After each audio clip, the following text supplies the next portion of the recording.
na maging testigo nila, maging resource person. Isang taong ganyang klase. Umamin siya na siya ay nakiapid sa may asawa. May charge siya ng graft sa ombudsman. Ang nakakalimutan yata niya, meron pa siyang kaso sa ombudsman. Yung graft and corruption, yung pagtanggap niya ng suhol. At meron pang gustong magtestigo kapag na-impeach si pangalawang Pangulong Sara Duterte, it will make the President look very weak. Sinong makikinabang? Ang Speaker. Yan ho ang napakatapang na hamon nitong si Attorney Ferdy Topacio dito kay dating Senadora Leila de Lima. Kasuhan mo ko. Dito ho sa video na to, ibubulgar ho nitong si Attorney Ferdy Topacio ang mga kinahaharap pang problema nitong si Senadora Leila de Lima. At itong si Attorney Mark Tolentino, meron ho siyang binulgar.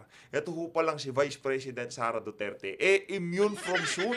Kaya yung mga abogado na naggagaling-galingan dyan na sinasabi nila, kailangan makulong itong si VP, ang kanyang pagbabanta. Naku po, makinig ho muna kayo dito kay Atty. Mark Tolentino bago kayo magbibida-bida, ha? Pero bago lahat ng yan, alam nyo naman ho mga kababayan, yan lang naman ho kaligayahan natin dito sa PH Update, no? Isang like at isang subscribe, napakasaya na ho natin dyan. At di ho natin pwedeng palagpasin ang pagkakataon na hindi batiin yung mga kababayan nating napakatindi kong sumuporta sa PH Update, no? Mega love shoutout ho muna tayo. Dali lang ho mga kababayan, ayusin ko lang ho yung mga nagpakulay dun sa mga nagdang video natin. Again, hindi ho natin pinapakita to para ma-encourage yung mga kababayan natin na magpakulay. Ang ano lang ho yan, kumbaga, sobrang na-appreciate lang ho natin yung ginagawang extra effort ng iba natin mga kasama dito. Isang like at share lang ho itong video, sobrang saya na ho natin yan. Shoutout dito kay Ma'am Vanji Sembrano. Yan sila Ma'am Vanji Sembrano. Regular ho sila magpapakulay dito. Maraming salamat. Mega love shoutout. At dito kay Ma'am Aileen Vasquez. Maraming salamat, Ma'am Aileen. Salamat po sa 15 Hong Kong dollars. Mega love shoutout. Ingat ho kayo dyan sa Hong Kong, no? Ay, naku po, ito, ano ho ito, kumbaga, automatic ho ito, balak. Araw-araw, nandyan si Kainer. Kainer! Maraming salamat ho dito sa 8 Australian dollars. Nasa Australia ba kayo o Rene Familiar aka Kainer, nasa Australia ho ba kayo? Pakilagay ho sa susunod kung nasaan dako kayo ng daigdig kasi hindi ho natin kabisado yung mga currency na yan. Thank you Kainer, thank you. Ingat ho kayo. At dito, ito si Jack Taylaran, ano rin ho yan, suki. Maraming salamat ingat po kayo dyan sa Amerika kasi, ano yan, US dollar Maraming salamat ho. Itong si Ma'am Marie Flores, maraming salamat ho dyan sa 15 Hong Kong dollars. Mega love shoutout. No, maraming salamat ho, maraming salamat. Ingat po kayo sa Hong Kong. Mega love shoutout din ho dito kay Ma'am Ann Michelle. Maraming salamat ho. Maraming salamat Mega love shoutout. Maraming salamat ho dito sa 5 pounds. Mega love shoutout din ho dito kay Mori 84. Mori 84, maraming salamat ho dito sa 2,400 yen. Ingat ho dyan sa Japan. Mega love shoutout. Maraming salamat ho. Mag-ingat ho kayo kung nasang dako man ho kayo ng daigdig naroon ngayong mga panahon na to. Pero, isang like at isang share lang ho, masaya na tayo dyan at subscribe ho, no? Okay ho yan. I-share nyo yung ating video para mas marami hong makapanood at maraming mamulat sa ating mga kababayan kung anong klaseng panlulokong ginagawa ng administrasyon na to ni Marcos Jr. Napanood ko yung video nitong si Sir Placido. Ibang klase ho talagang bumalagbag yung mama na yun, no? Talagang okay ho. Nakakabilib itong si Placido Piloso po. Nandun ho sa YouTube channel ni Sir Banat Bay. Panoorin nyo ho doon. Napakahusay ho. Napakahusay. Talagang solid ho siya. Eto na ho. Pakinggan ho natin itong mga banat nitong si Sir Mark Tolentino. Kaugnay dyan sa mga nagpapahiwatig na dapat makasuhan, makulong itong si VP o kung ano pa man yan. Pakinggan ho natin to. Itong nangyayari ngayon, obviously, ito'y abala na ang ginagawa kay VP Sara. Kasi hindi lang through impeachment dahil itong pagpapatawag sa kanya dito sa Kamara, ito ng mga Quadcom, halos katumbas nito ng demanda dahil, again, abala po ito. Correct. Abala po yan, and at the same time, ang purpose talaga nila is para si VP Sara hindi maging effective Vice President. So makita natin ang punot dulo nito is politika. So actually, it's not to protect the public funds, to protect for public service, to protect the interest of the public. Hindi ganun. This is a 2028 election na. So connected ito lahat. Kasi if you check the law, if you check ang ating saligang batas, only through impeachment lang yung mga impeachable officers. If you check the history, if you check the jurisprudence, yes, may mga abogado na nagsasabi that only the president is immune from suit. May nagsasabing gano'n. But if you check the history, if you check the tradition, in fact, ang Amerika nagsasabi na in 2023 that the Vice President is also immune from suit. Nakalagay doon. So therefore, the American jurisprudence, yun ang kinopya natin sa Philippine jurisprudence. Naku, paano ba yan? Immune from suit pala itong si VP Sara. Naku, iiyak na naman ito si Franz Castro. Yang si NBI Director Jaime Santiago, paano ba? Immune from suit pala itong si Vice President Sara Duterte. Naku po. Tuloy ho natin yung game. Walang nakalagay sa ating saligang batas. Kasi the immunity from suit, it is only based on tradition and based on jurisprudence. So therefore, kung i-deserbohin natin si VP Sara, for example, sa Congress, doon sa idemanda natin sa NBI, idemanda natin sa Piskal, idemanda natin sa Korte, so maging busy na si VP Sara pagdepensa sa kanyang sarili. If yun ang mangyari, hindi siya maging effective Vice President, and I think yun ang gusto ng mga kalaban niya. So yun ang ginagawa niya. So that's why it is my humble opinion na dapat i-invoke talaga ni VP Sara ang immunity from suit para at least maging effective president siya, a vice president siya, and hindi siya dapat magpadisturbo yung mga namulitika sa kanya as early as 2024. Ayun na to. Alam nyo mga kababayan, napapaisip tayo kung ano kayang mangyayari dito kay Tambaluslos kung sakaling maging presidente itong si VP Sara. Sa tingin ko kailangan na niyang kailangan niya nang umuwi sa Tacloban, umuwi sa Leyte o umalis sa Pilipinas dahil talagang yung pambababoy na ginawa niya kay VP Sara sukdulan hanggang langit ho. Mantakin niyo yun mga kababayan. Sinabi na ng pinsan niya. Sa bagay, lang naman yun moro-moro lang naman yung ginawa na yun ni Marcos Jr. Pero kahit pa, di ba? Kita nyo naman na napakaraming problema ngayon ng ating bansa. Meron ka pa talagang oras na maniobrahin ang impeachment na yan. Dalawang grupo pa ang naghain. Isang makabayan, isang akbayan. Naku po, yari tayo dyan. Only, maliwanag na merong grave abuse of authority rito. Pero last question po, bago ko ipasa kay Jay. Kasi marami na talagang nagsasabi na nabudol sila at ang dami na pong umaamin na talagang apaw na po na humihingi na ng pasensya dahil talagang kasalanan daw nila dahil nagbabudol. But anyway, ang tagal pa raw ng kanilang aantayin. Sabi, antay lang tayo. Sabi, 2028 pa ang eleksyon. At binabanggit sila, posible ba ano bang nakapaloob na batas patungkol sa snap election? Wala sa ating saligang batas yung snap election. Wala yan.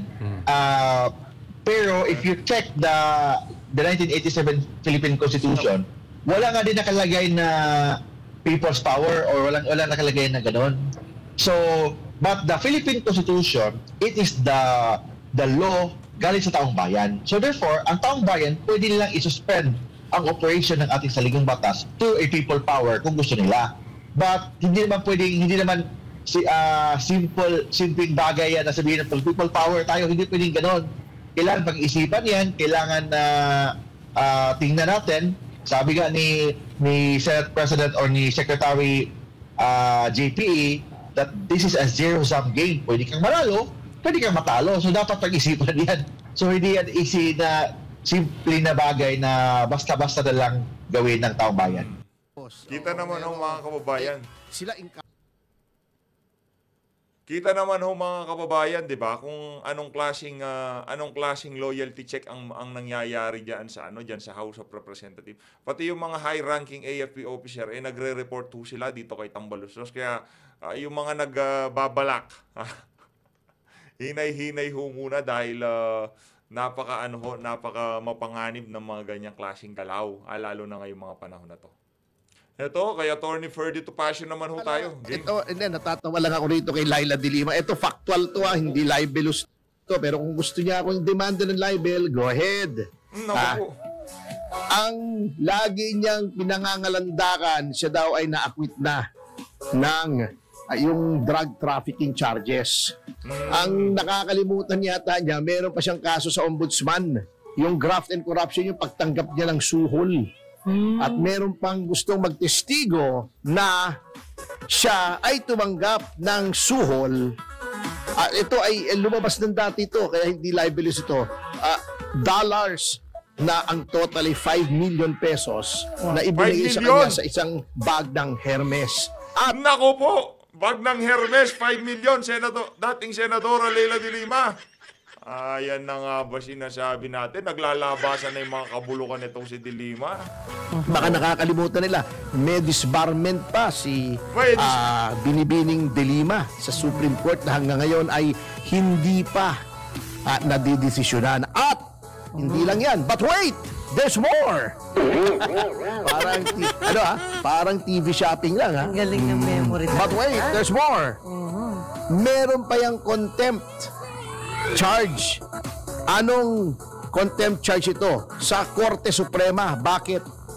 Binaliwala niya yung pag-uutos ng Korte Suprema, yung TRO, na sinasabing huwag pipigilan sa paglabas ng bansa si dating Pangulong Gloria Macapagal Arroyo. Yan ang klase ng tao na akala mo kung sino dun sa Quadcom na pinagtitiwalaan itong Quadcom na maging testigo nila, maging resource person. Isang taong ganyang klase. Umamin siya na siya ay nakiapid sa may asawa. May charge siya ng graft sa ombudsman. Ano bang tawag doon sa mga ganong klaseng babae na nakikiapid na kahit merong asawa? Ano yan, sa salitang kanto, ang harot mo naman, te, anak ng toka. Senadora Leila de Lima, hindi na ho kayo naawa doon sa pamilya. Hirap ng ganon.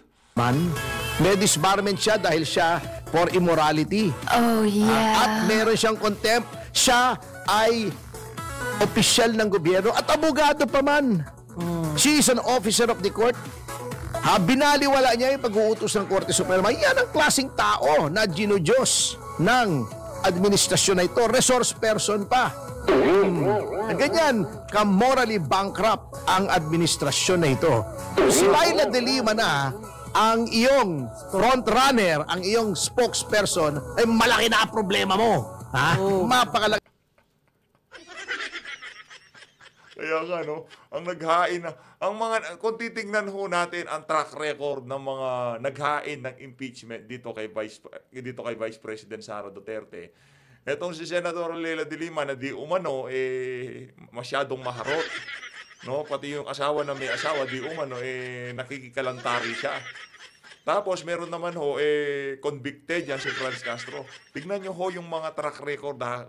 Bago ho natin pag-usapan ang merito ng impeachment na yan, kung merong sustansya, ha? Kung meron talagang bigat yan, ika nga. Tignan ho muna natin yung mga individual na magsasampa dyan yung mga nagsampa na yan, dyan sa House of Representatives. Isang di umano, base dito kay Attorney Ferdy Topacio, 5 million. Naku, matindi yan. Ito namang si Franz Castro, nangunguha ng bata. Convicted, nakaapila ho yung kaso. Laki ng problema mo. Kasi, matindi.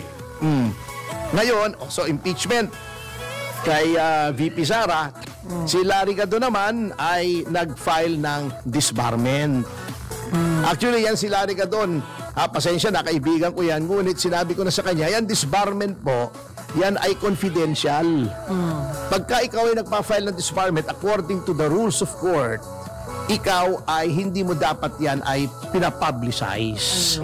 Pero pinapublicize niya at hindi ko maintindihan kay kaibigang Larry kung sino bang tinutulig sa niya noong nagpa-interview siya pagka-file nitong disbarment sa Korte Suprema. Opo. Sabagat Nag-file siya ng disbarment before the Supreme Court pero kinriticize niya yung Supreme Court. Why are you asking for relief from a body na sinasabi mo hindi ka naniniwala, sinasabi mo ay bias, hindi sumusunod sa rule of law? Yun ang mga tirada niya sa Korte Suprema eh. Correct. Kay pro Marcos daw at sabi niya, tinakot niya, pagka hindi daw inaksyonan yung kanyang disbarment ay pai-impeach niya itong mga miyembro ng Korte Suprema. Yan ang problema kay Atty. Larry Gadon, no? Ang dami niyang, sa totoo lang, kung talagang pagtutuunan niya ng pansin yung kanyang pagiging presidential advisor, napakarami ho niyang magagawa diyan sa posisyon niya na yan. Ang dami ho niyang pwedeng ipayo, nakapakipakinabang dito kay Marcos Jr. para kahit pa paano maibsan ang kahirapan sa ating bansa. Kaso ginagamit ho niyang barometer sa kahirapan, kesyo napakarami daw ng mga bagong sasakyan sa kalye. Lagi daw puno yung mga mall. Kaya hindi daw siya naniniwala na mahirap daw ang Pilipinas. Ay, nakakatawa. Wala ho, talagang papunta na ho sa mga aso itong bansa na to. Kaya pagka nagpabudol pa ho tayo dito sa mga individual na nakaupo ngayon diyan sa Malacanang, wala na ho talaga. Kaya kailangan ho nating i-share itong mga ganitong klaseng video. Yung basta kahit na kaninong vlogger dyan, alam nyo naman ho na yung mga ipinapalabas nila sa kanilang mga channel, hindi kargado nitong mga makakaliwa at nitong walang pansariling interes, i-share nyo ho, hindi lang ho sa PH Update, yung mga napakarami hong mahuhusay na vlogger dyan. Wala man ho tayo sa kalingingan ng mga yan, malulupit ho yung mga yan. Sabagkat, kaibigang Larry, pasensya ka na, ito naman ay factual. Magkaibigan tayo pero I have to say this kasi laging binibida ni Larry Gadon, siya daw ang nagpatalsik kay Sereno. Ayun. Kasi nag-file siya ng impeachment at totoo naman, nag-file siya ng impeachment. Pero yung impeachment na yon ay hindi na inaksyonan. Hindi yun ang nagpatalsik kay Sereno. Opo. Kung hindi, yung co-warranto case na final ni Attorney Eligio Malyari. Okay. Yun po ang nag-grant ng Supreme Court kaya natanggal si Sereno. Hindi ko naman pwedeng sabihin Chief Justice kasi Warrant ko yun. co-warranto kasi yung co-warranto pa nag-grant yun, ang ibig sabihin wala kang entitlement, Yes. wala kang karapatan doon sa opisina na iyong hinahawakan, yung panunungkulan. So, kung mapapansin mo, kung pupunta ka sa Supreme Court, yung mga larawan doon, may larawan doon sa gallery ng mga dating punong mahistrado ng Korte Suprema. Okay. So, nandoon sina Cayetano Arellano, sina Chief Justice Tihanki, Chief Justice Fernando, yan. Ngunit, kung mapapansin mo, wala ang larawan ni Chief Justice, not Chief Justice, ni Attorney Sereno, sabagkat it is as if hindi siya naging Chief Justice. Dapat nga hindi siya naging Associate Justice man lang kung titignan niyo yung logical conclusion ng co-warranto na desisyon, yung ponensya ng Korte Suprema. So yun ang sitwasyon ni Attorney Sereno. She was never Chief Justice, as if. So, hindi siya pwede dapat i-address na Chief Justice. Buti pa si Rene Corona, dating Chief Justice, na impeach lamang dahil pinag-initan. Okay. Which brings us to Vice President Sara Duterte. Alam nyo, talagang posible. Alam mo, natatawa nga ako Alam nyo, pag na-impeach yan, si Vice President Sara, Opo. in spite of the fact na sinabi na ng Pangulo na huwag nyo nang impeach yan, waste of time yan. Mas maraming priority. Na tama naman si Pangulong Marcos.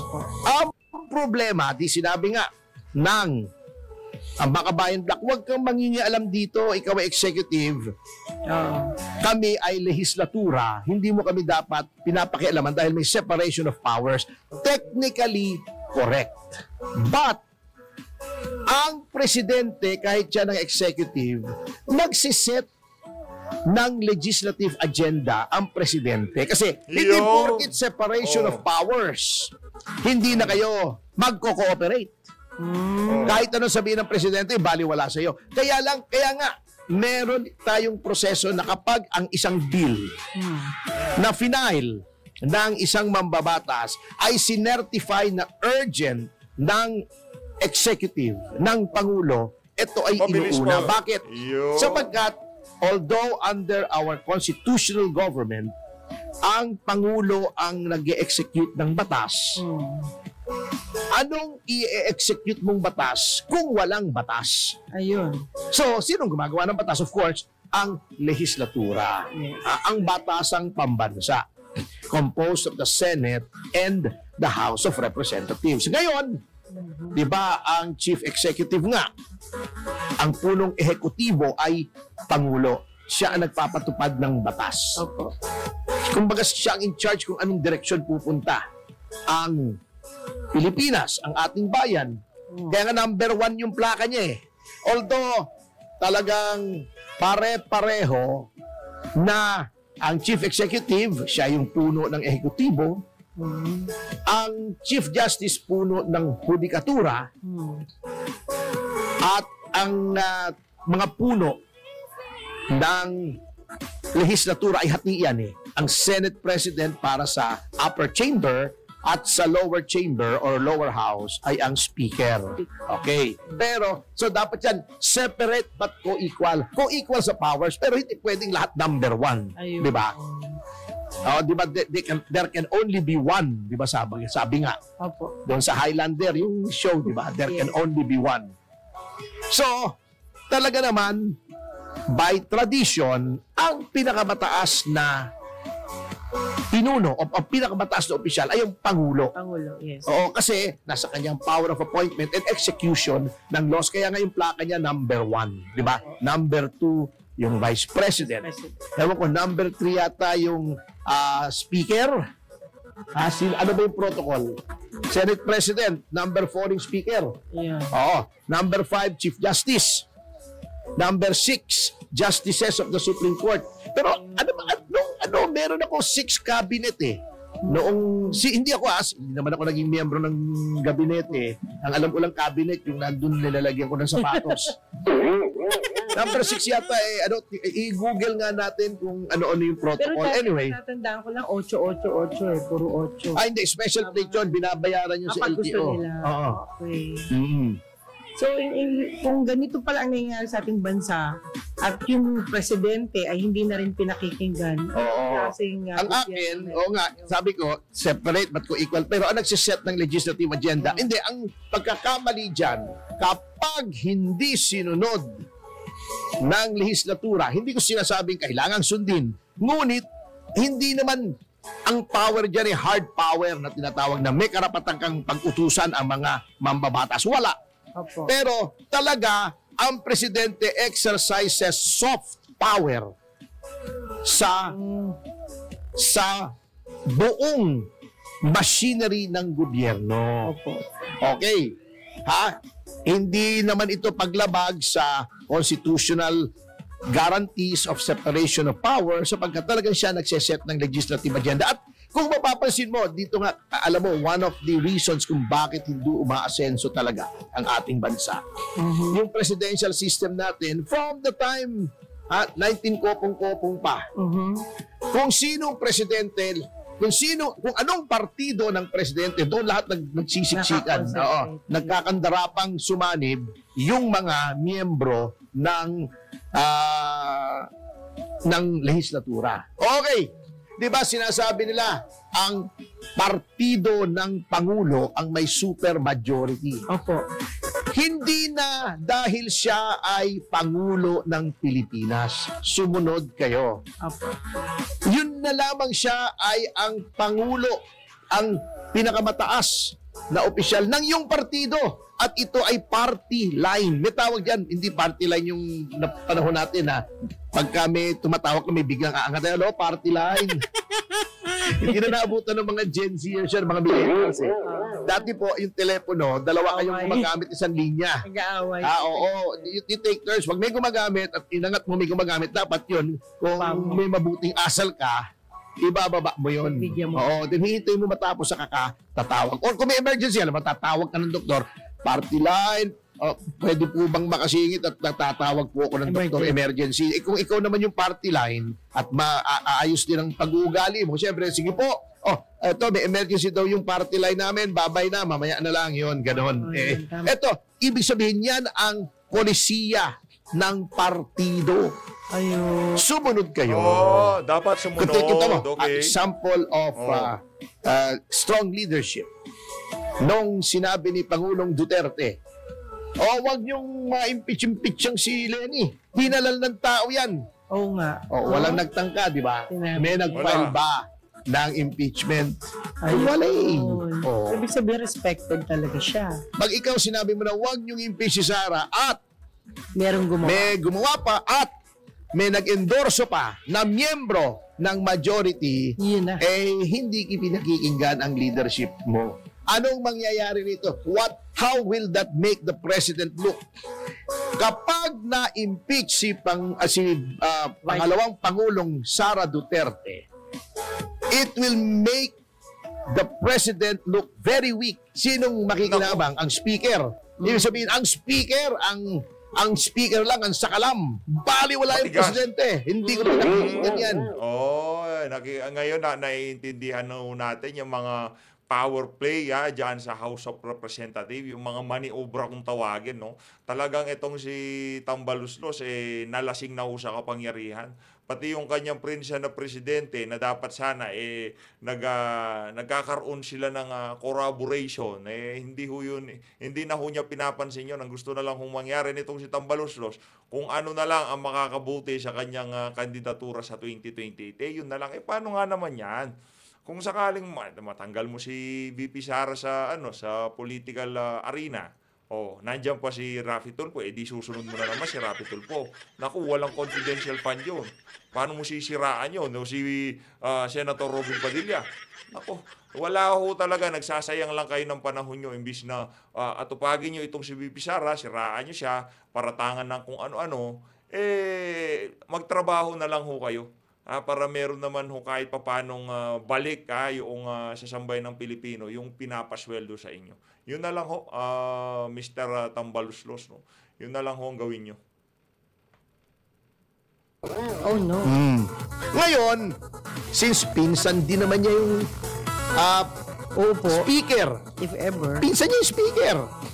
At siya, hindi naman automatic upo pag na-impeach mo, appoint mo yung ang Pangulo.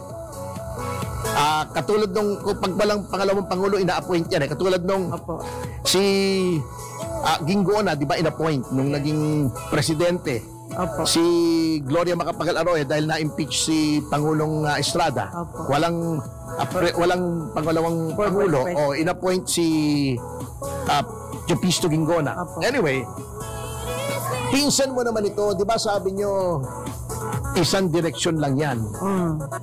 O dapat naman, sumunod ka, sabihin mo sa mga congressmen mo, kahit inendorso na niya ni Sendanya, hindi naman maintindihan kung anong klaseng karakter kasi itong si Sendanya, gupit pa lang patay na tayo dyan, ay, wag niyong gagalawan yan. Yung panel, pagdating sa panel, sabihin nyo, hindi pwede. Walang grounds for impeachment. Tapos, patayin nyo. Ganun lang, kasimple. Pero kung sinusunod niya ang Pangulo, Pero attorney, di ba si First Lady is abogada? So, ibig sabihin, mas nakakaintindi siya sa batas. Pero hindi naman public official ang First Lady. The First Lady is not a public official. Pero maaring siya po ang nag-advise kay Pangulo, di ba? Hindi. Kung siya ang nag-advise na wag i-impeach si VP Sara, good advice yun. Sapagkat divisive masyadong nagkakahiwa-hiwalay na nagkakawatak-watak na ang Pilipino. At sabi ng Biblia, di ba? Opo. A house divided against itself cannot stand. Ang isang tahanan na watak-watak, faction-faction, ay hindi maaaring mag-prevail. Walang mangyayaring mabuti dyan. Yun ang nangyayari sa atin, faction-faction. Ang ganda na nga kasi, unity na ayos na May gumulo. Ginulo Nakita mo ha? Kung ang ginawa nila ay Pangulo. What if lang to? What if? Pangulo si BBM. Voted upon by 31 million people. 32 million kay Sara, magkakampi sila. Ginawa niyang miyembro ng gabinete si Sara, good. Masaya. Ang ginawa nilang speaker si Gloria Macapagal Arroyo. Respetado sa buong mundo dahil naging former president, graduate ng Georgetown, naging vice president, ha? Ang dami niyang kilalang heads of state kesa naman si Mr. Romualdez. Magaling siya, abogado siya and all that. Naging congressman, pero hanggang doon na lang. I mean, let's face it, real talk. Mas ginagalang naman si Pangulong Gloria Macapagal Arroyo. Dapat siyang speaker. Oh, di ba? Ang ganda. Isang dating Pangulo ang speaker. Ang Pangulo si Marcos. And then si Sara. Ang ganda sana ng Pilipinas ginulo may gustong makapwesto na hindi naman kayang manalong presidente. Yun ang naging mabigat dyan. And then ang intriga. Ito, alam ko, insider ako. Sinabi kay BBM, Vice President si Sara, gagawin mong speaker si GMA, impeach ka niyan para maging presidente si Sara. Ng intriga. Yung isa naman, naniwala.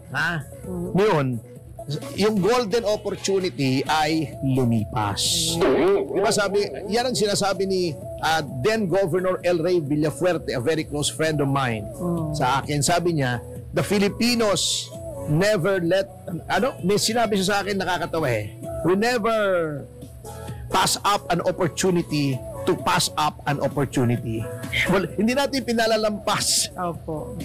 yung oportunidad na hindi natin dapat pinalampas. Mas madaling intindihin sa Ingles Pwede lang si Dan Fernandez. At sa kanya mga kasama nasa po, official time na ba natin, Are? Opo. Hindi na arang sa screen.